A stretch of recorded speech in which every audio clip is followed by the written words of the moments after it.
Many mourners can only make slow steps in re-establishing the bonds with the external world because they're struggling against the chaos inside. Melanie Klein. I want to emphasize here the slow steps, which imply that there is a certain pace to which recovery, healing, and addressing own traumas can happen. If we talk about Mohiniyattam, an Indian classical dance from Kerala, it's a very slow dance. We can compare it to other Indian classical dance forms, and its speed, the fluidity of its movements definitely stands out. The parallel that I bring between this quote and the dance comes not only in the metaphor, but in my personal experience of how this dance can provide avenue for healing and transformation. First of all, I would like to address the history of the dance form. If we quote Nirmala Panikkar, a renowned dancer and researcher, she traces its roots to the pre-Vedic history of the Malabar or Kerala region, highlighting the significant role of mother goddess worship.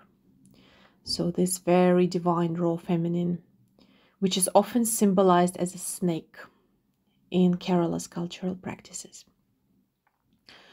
The Nair, the higher caste community's matrilineal system in Kerala, played a crucial role in preserving this goddess worship, and the worship found expression in various art forms, including Mohiniyattam. Panikkar suggests Mohiniyattam has roots in Tiruvattirakali, a female harvest folk dance, and Nanyarkutu, a female temple Sanskrit theatre, thus being a confluence of both folk art forms and very highly stylized classical art forms. Despite facing decline due to societal changes, colonial influences, and shifts in attitude towards the matrilineal system of Nair families, Mohiniyattam was revived and reinvented by visionary figures. First of all, it was Maharaja Swati Tirunal, then Balatol Narayana Menon in the middle of the 20th century when India was getting its independence, and later Kalamandalam Kalyani Kutiyama, who actually really helped to reconstruct the dance and bring it to the structure and the teaching methods that it's currently taught on. If we talk about Indian classical dance and health benefits, I would like to mention the researcher Sudhakar, who was linking Indian classical dances to Yoga Sutras and highlighting their neurological benefits. At the same time, there are many critiques happening towards this view, saying that it has a very Brahmanic and elitist bias. So linking dance to Brahmanic practices only limits accessibility and representation of lower castes. Chatterjee mentioned Mohiniyattam in her work and noted its potential therapeutic effects due to its unique body movements and muscle dynamics. And if we talk about Mohiniyattam body movement and muscle dynamics, there is a very interesting combination of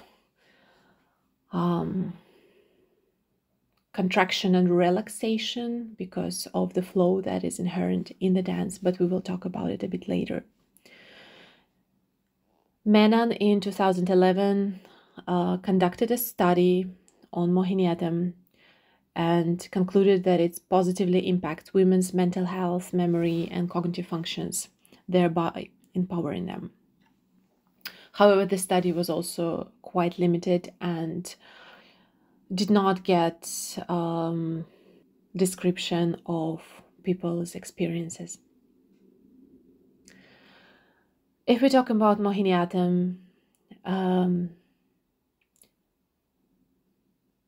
as any classical dances, it requires a lot of rigorous training for years. Therefore, it's been adapted to therapeutic modalities is a bit of a question, because we kind of think, what is the limit to where we could adopt it without losing the classical essence? And even though Mohiniyattam is more inclusive of different ages and body abilities because of its slowness and soft body movements, still the teaching methodology would hardly suit socially contextualized facilitation format. And if we talk about socially contextualized facilitation format, it's a format where people with no dance training from different ages, maybe different backgrounds, can access it and still participate. Therefore, using it in somatic healing workshops could be seen as limited, because the dance is based on cumulative learning, where the new knowledge builds upon previously learned information, much like bricks stacked on top of one another. And this approach, of course, requires a structured learning path and often demands a longer learning process. Usually, like an average time period of 2 to 5 years is considered to be minimum in order to start appreciating and performing the dance form. I have been interested in Mohiniyattam as a somatic practice for many years, as I have experienced its healing and transformative effect, as I mentioned before.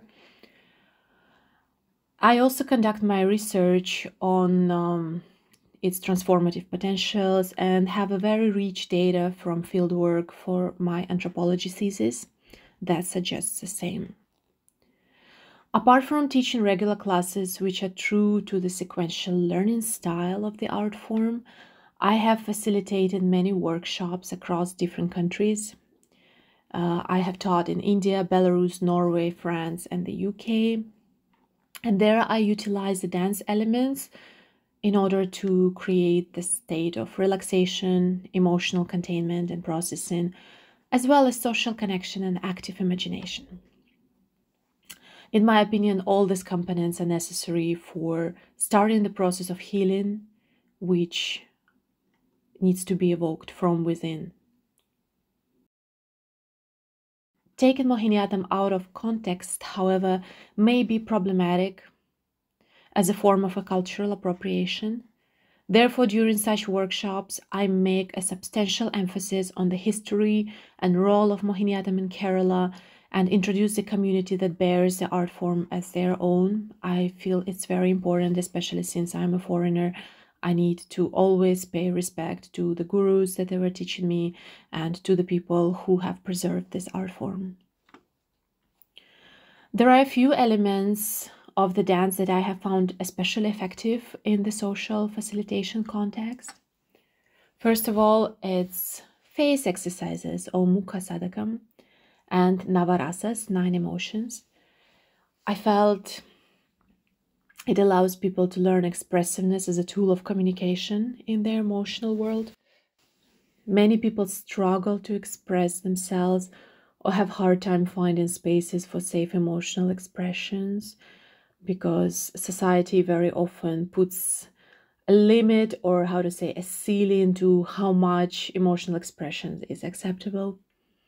So creating such space in the facilitation or healing workshops is crucial and can be achieved by making the exercise playful, non-judgmental, and allowing variations of the performance as expressions of individuality. So we are not criticizing here the students, and despite having very clear exercises used to activate different facial muscles, we're still allowing students to make the expression their own. So it's not like they aim at a certain ideal only, and we also allow them to play with it, experiment with it. Second component is churipu, or body sways and rotations. All of them explore different directions and ways to rotate the body. The practice emphasizes a strong seated base, which is called aremandi, and fluid yet precise torso movement. Metaphysically, this practice is often compared by the gurus to the fundamental movement of the universe, similar to the rotation of the planets around the sun, or even on the micro level, the rotation of the electrons around the nucleus of the atom. I find this comparison fascinating personally, and it really helps to evoke the active imagination and allows to work with the body on a different, more spiritual way. I like to have a cross-cultural comparison of this practice to the therapeutic body modalities. For example, swaying is often used in a body therapy practice in order to recreate the sense of being rocked in the cradle by our mom. We can remember, maybe somebody can remember, somebody not. Or maybe some children are swayed in her gentle arms. This is a very basic sensation which lives in our body's memory and recreates the sense of being cared for, protected, held, and grounded. As sitting in Naraimandi may be challenging for some practitioners, I offer modifications of doing it on straight legs or even while sitting in the chair because we want it to be accessible one more time to different age groups and abilities. The third element is eye movements. Eye exercises in Indian classical dance and theater date back thousands of years. Interestingly, one recent practice, Western practice, such as EMDR, eye movement desensitization and reprocessing, is based on the findings that certain eye movements mimic the REM sleep cycle or rapid eye movement sleep cycle, which is a time when our brain processes emotions. EMDR is popular in the West and available for treating post-traumatic stress disorder and its associated symptoms such as anxiety, depression, and flashbacks. I myself tried EMDR with my therapist, and I found it highly beneficial. And I'm very curious as to how Indian classical dance can tackle similar, if not the same, sensations while working on the eye movement. The fourth component that I find fascinating and usable in dance facilitation format is lasya, or the feminine energy. This is the concept that is highly ingrained in Mohiniyattam. The femininity is based on the idea of playfulness, softness, gentleness of the movement. It is believed not to be mimicked, but comes from the inside and may especially appeal to females and even males who identify as gender fluid or would like to nourish their feminine side. So, of course, everyone has masculine and feminine side. It is often important to identify the times when the workshop should be open for women only, as very often women need a safe space for themselves to open up and feel more relaxed. So it's important to know at which time it could be gender neutral workshop or for women only. These things need to be considered before planning the workshop and its themes. The fifth element is mudras. The ability to tell stories and express non-verbally is a very striking feature of Indian classical dances and theater. I like teaching a few basic mudras to the practitioners in the workshops and giving them several creative tasks utilizing this knowledge. So we usually play with the mudras that we learned, try to construct our own narratives and express ourselves. And the sixth part is spirituality. This is last but not least. I find it's a very powerful element of Indian classical dances, as they have spirituality in their base, rooted in Hindu cosmological imagery and stories. The collective images of characters, called archetypes, are present in Mohiniyattam as well. Mohiniyattam classical repertoire appeals to female emotions about God, whom she addresses as her beloved, and undergoes a variety of emotions as an act of connecting to him and purifying her soul. This perspective may often allow a person to transcend their own fixation on the personal aspect of their trauma or their difficulties, inner difficulties, and relate to the collective imagery and see their own emotion not in isolation but shared by the collective unconscious.